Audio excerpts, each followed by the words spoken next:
बिस्मिल्लाहिर्रहमानिर्रहीम अल्लाहुम्मा सल्ली अला मुहम्मद व आले मोहम्मद। अभी हम मौजूद हैं अपने हज ग्रुप के साथ मैदान ओहद में। मैदान ओहद जिसकी बहुत ज़्यादा यादें हैं। मैदान ओहद में ग़ज़वा ओहद हुई। ये इस्लाम की दूसरी जंग थी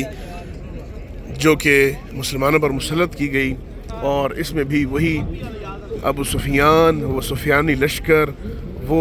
जहालत के बापों का लश्कर मक्का मुकरमा से मदीना मुनव्वरा पर हमलावर हुआ, और रसूल खुदा सल्लल्लाहु अलैहि वसल्लम ने ऐसी तरतीब बनाई कि इस मुकाम पर आपने दिफा किया और एक जंग लड़ी। आपने कुछ इस अंदाज से तरतीब बनाई कि अपने 50 सहाबा किराम को इस पहाड़ की चोटी के ऊपर खड़ा किया और उन तीन अंदाज़ों को कहा कि कुछ भी हो जाए, हालात जैसे भी हो जाएं, कतई तौर के ऊपर आप लोग नीचे नहीं उतरेंगे, चाहे जंग के हालात कैसे भी हों, और आप वहाँ खड़े होकर तीनों के साथ दिफा करेंगे। और उसके बाद जब हालात कुछ बेहतर हुए और ऊपर मौजूद सहाबा में से कुछ लोगों ने समझा कि नीचे माल गनीमत तकसीम हो रहा है और वो नीचे उतरने लगे, तो उनके सलार ने कहा कि नीचे ना उतरा जाए। रसूल खुदा ने मना किया है, लेकिन उन्होंने अपने अमीर की बात ना मानी और 50 में से 40 सहाबा कराम नीचे उतर के माल गनीमत जमा करने लगे। वो जंग जो मुसलमानों ने जीती हुई जंग थी और एक फ़तह की जानिब बढ़ रहे थे, उस वक़्त शिकस्त में तब्दील होने की लग गई कि जब खालिद बिन वलीद, जो उस वक़्त जिसने बज़ाहिर इस्लाम कबूल नहीं किया था, खालिद बिन वलीद अपने कुफार के लश्कर के साथ ये दर्रे से एक चक्कर काट के इस चोटी की जानिब आया, और यहाँ पर आकर वो जब 10 सहाबा बच चुके थे उनको शहीद किया और इस दर्रे को कब्ज़ा करके ऊपर से मुसलमानों पर तीरों की बारिश कर दी। और इस जंग में हमारे 70 शहदा हुए और 70 सहाबा किराम को शहादत मिली, जिनमें सबसे बड़ी शहादत जनाब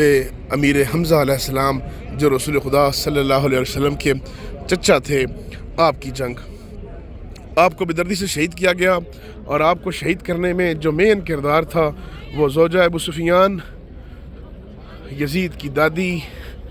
हिंदा का था। हिंदा जो कि अपने जद मरवा चुकी थी जनाब हमज़ा से, उससे कोई वैर था इस अहले बैत के साथ, और अपने एक वैशी नामी ग़ुलाम को कहा कि कुछ भी हो जाए मुझे हमज़ा चाहिए, हमज़ा को कत्ल करो, मैं तुम्हें इनाम दूंगी। वो वैशी जो मशहूर नेज़ाबाज था, वो वैशी आया और उस वैशी ने जनाब हमज़ा, आपकी ज़ात पर करोड़ों सलाम हो, जनाब हमज़ा का सीना शगाफ किया, आपको नेज़ा मारा और शहीद करने के बाद आपका सीना चाक करके आपके जिगर को बाहर निकाला। और ये हिंदा जिगर चिबाने वाली ये ख़ातून, ये कलेजा चिबाने वाली ख़ातून आई और इसने आकर कलेजे को चिबाया और फिर थूक दिया, और फिर माज़अल्लाह आपके जिस्म के हिस्सों को काट काट कर उनका एक हार बनाया और वो हार अपने गले के अंदर पहना। ये ओहद पहाड़ के अंदर अभी हम जाएंगे तो यहाँ पर आपको कब्र नज़र आएंगी। यहाँ पर हज़रत हमज़ा, आपकी ज़ात पर करोड़ों सलाम हो, और एक ख़ास सहाबी जनाब मुसअब बिन उमैर की कब्र थर है, इंशाअल्लाह उसकी भी हम ज़ियारत करेंगे।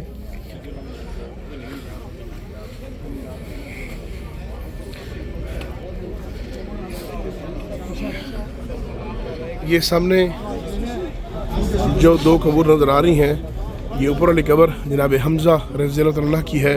और नीचे वाली कब्र ये जनाब मुसअब बिन उमैर की है, और इसके अलावा दीगर शहदाए ओहद यहाँ पर मौजूद हैं। यहाँ पर उनको दफनाया गया, और कुछ सहाबा जो ज़ख्मी थे उनको मदीना पहुँचाया गया, और वो मदीना जाकर आपकी शहादत हुई, उनको जन्नतुल बकी के अंदर दफनाया गया। मोहतरम ज़ाहिरीन किराम, ये वो मुकाम है कि जब रसूल खुदा सल्लल्लाहु अलैहि वसल्लम ने फ़तह मक्का किया, और मक्का फ़तह करने के बाद आपने माफ़ी का ऐलान कर दिया और कहा कि सबको माफ़ी है। पूछा गया हमज़ा के कातिल को भी माफ़ी है? कहा उसको भी माफ़ी है, लेकिन जब तक मैं ज़िंदा हूँ हिंदा से कहो कि मेरे सामने ना आए। इतना रसूल खुदा को दुख होता था। हिंदा को देखकर आपको अपने चचा जनाब हमज़ा याद आते थे। ज़ाहिरीन ये पहाड़ जो सामने मौजूद है, ये ओहद पहाड़ है। इस ओहद पहाड़ के साथ रसूल खुदा सल्लल्लाहु अलैहि वसल्लम को बहुत ज़्यादा प्यार था। आप अक्सर कहा करते थे कि मुझे ओहद से प्यार है, احد کو مجھ سے پیار ہے، اور یہ وہی احد پہاڑ ہے کہ جب صحابہ کرام کچھ لوگوں نے چاہا کہ شہداء کو جنت البقیع میں دفنانے کے لیے یہاں سے لے جایا جائے تو احد پہاڑ نے گریہ شروع کیا۔ اسی میدان کی ایک روایت ہے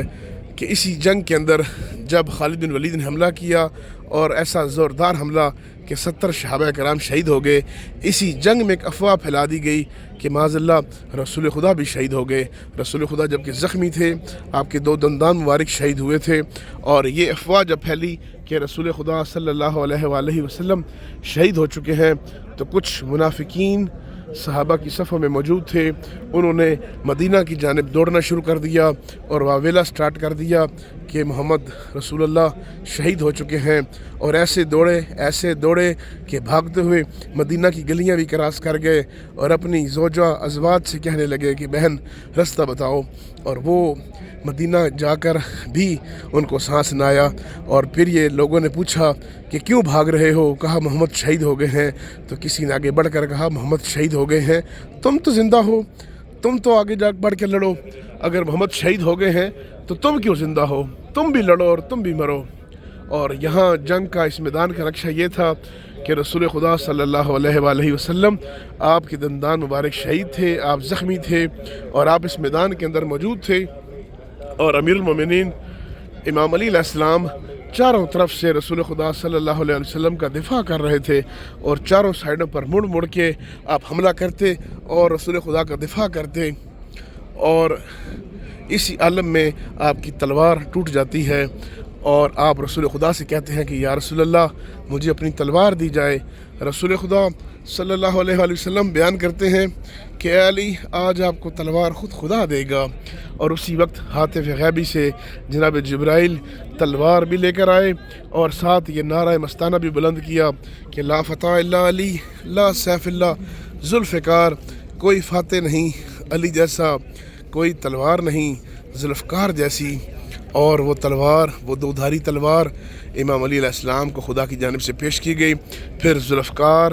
جب امیر المومنین کے ہاتھ میں آئی تو آپ نے چن چن کر ان کفار کا قتال کیا اور رسول خدا کا دفاع کیا،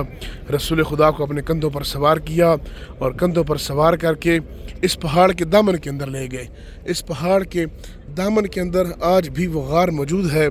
کہ ایک غار میں جا کر آپ کو ایک پتھر پر بٹھایا، حکم خداوندی سے وہ پتھر موم کی طرح نرم ہو کر کرسی کی شکل اختیار کر گیا، اور رسول خدا صلی اللہ علیہ وسلم کو وہاں پر بٹھایا گیا۔ آج بھی جب ہم جاتے ہیں زیارت کے لیے تو وہاں پر رسول خدا کی خوشبو آج بھی محسوس ہوتی ہے، لیکن اس گورنمنٹ نے وہاں زیارت کو بند کیا ہے اور جانا وہاں پر الاؤڈ نہیں ہے، لیکن ایک جگہ سے باڑ کٹی ہوئی ہے، اور جب یہاں پر لوگ، اس علاقے کے لوگ وہاں زیارت کے لیے جاتے ہیں، میں خود کئی بار وہاں پر زیارت کے لیے جا چکا ہوں، تو وہاں آج بھی رسول خدا کی خوشبو محسوس کی جاتی ہے۔ اسی احد پہاڑ سے منسلک ایک حدیث مبارکہ بھی ہے کہ جس میں رسول خدا صلی اللہ علیہ وآلہ وسلم بیان فرماتے ہیں، اور بیان کر کے آپ کہتے ہیں کہ اگر کوئی شخص نوح نبی جتنی عمر پائے اور احد پہاڑ جتنا سونا اللہ کی راہ میں خیرات کر دے، اور پوری زندگی روزے رکھے، پوری زندگی شب بیداری کرے، رات بھر جا کر اللہ کی عبادت کرے، اور صفا مروہ پر سعی کرتے ہوئے بے خوف و خطر اور بلا جرم و خطا شہید ہو جائے، مار دیا جائے، اتنی بڑی سعادتیں والا بھی اے علی اگر اس کے دل میں تیری محبت نہیں ہے تو وہ جنت تو کیا، جنت کی خوشبو بھی نہیں سونگھ سکتا۔ تو یہ رسول خدا صلی اللہ علیہ وسلم نے امیر المومنین کی شان میں یہ حدیث بیان کی جس میں احد کا تذکرہ تھا۔ خداوند متعال ہمیں معرفت کے ساتھ یہاں آنا اور یہاں پر آ کر معرفت کے ساتھ زیارت کرنے کی توفیق عطا فرمائے۔ اللہم صلی علی محمد وعلی محمد وعجل فرجہ۔